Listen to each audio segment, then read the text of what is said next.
édition spéciale du 23 juillet 2018. Cette fois, on va parler de la réforme des pensions en Russie. Le nouveau gouvernement, après l'élection du président Poutine, a décidé d'augmenter l'âge de la pension. Il veut que les femmes partent à la pension à 63 ans et les hommes à 65. Beaucoup de gens russes ne sont pas d'accord avec cette réforme et dans chaque ville, les gens manifestent pour montrer leur mécontentement. Ceux-ci pensent que le gouvernement veut voler l'argent des travailleurs. Soulignons que cette réforme a été annoncée pendant la Coupe du Monde en Russie. Aujourd'hui, j'aimerais bien vous montrer comment un des présentateurs russes parle de cette polémique réforme des pensions dans une des chaînes télé gouvernementales. Alors j'ai choisi un présentateur connu en Europe, Dmitri Kisselov.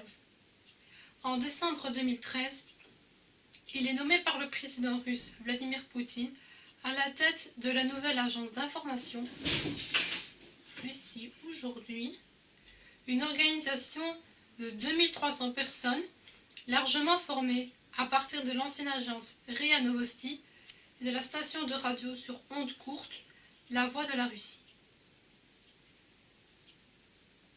Selon Dmitri Kisselov, 40% des hommes n'atteignent pas l'âge pour avoir leur pension.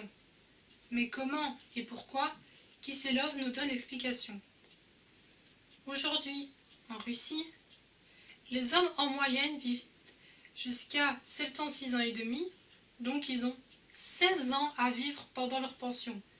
Par une statistique générale, pour 100 000 hommes, que 67% atteignent l'âge de la pension, c'est-à-dire à l'âge de 60 ans. Il explique pourquoi les 40% d'hommes russes ne peuvent pas atteindre l'âge de 60 ans. Alcoolisme, narcotiques, bagarres, suicides, accidents de voiture, mépris de la mort, selon lui, dans le caractère russe. Et même les maladies, après 60 ans, ont un lien avec ce qui a été dit juste avant. Donc, il n'y a que 57% qui vont atteindre l'âge de 65 ans. Il demande qui est coupable de tout ça.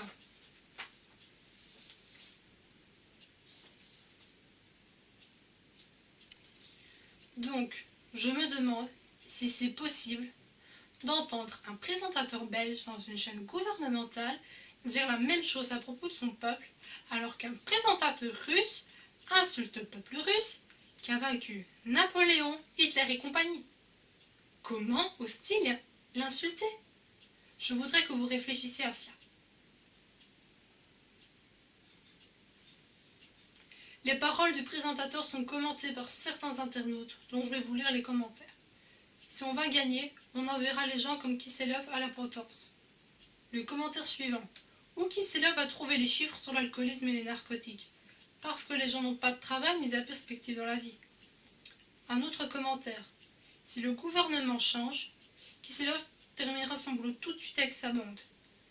Un internaute a écrit « Je propose de mettre dehors le gouvernement » ou bien « Je ne peux pas écouter ce menteur ». Commentaire suivant. Kisselov a oublié de dire à propos de la nourriture pourrie et les mauvais médicaments sur le marché russe. Maintenant, en Russie, la mortalité est plus élevée qu'en URSS. Les gens travaillent 12 heures par jour.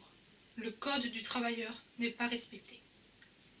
Je termine là pour aujourd'hui, et si jamais une information à propos de la réforme des pensions en Russie apparaît, je vous tiendrai au courant dans la deuxième partie du reportage.